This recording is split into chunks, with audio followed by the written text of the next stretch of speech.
Hello and welcome to this week's Trade of the Week on Monday, the 10th of June. Now, last week we went short Robusta coffee, and as you can see here on the daily chart, what we saw was a bearish engulfing pattern. But because we do these on Mondays, I couldn't wait for a close below that pattern to be made.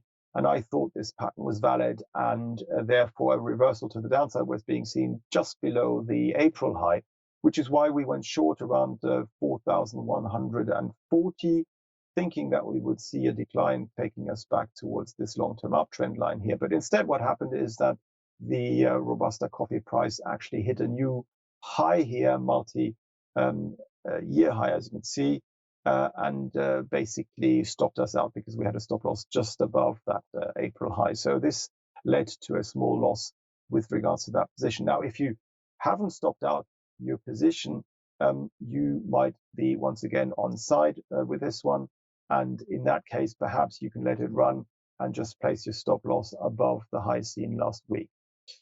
Now, with regards to this week, it's a very, very risky trade, and I wouldn't trade it. I wouldn't recommend trading or anything like that, and it's only for very risk friendly, let's say like that, investors who don't mind getting stopped out from time to time and getting it wrong against the trend. But what I'm seeing is negative divergence on the daily and weekly charts on the Nasdaq 100. And we've had two sessions last week on Thursday and Friday. We had these more or less doji patterns, all of which pointing towards a potential reversal to the downside.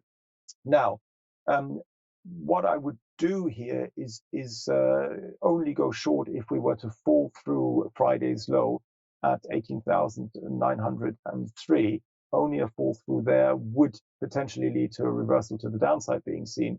And only then, if we were to go short on a break lower there, on a limit order there, or a stop loss order, I should say there, then we could trade that perhaps with a stop loss just above the high at 19,115. So very, very tight stop against the trend, very risky.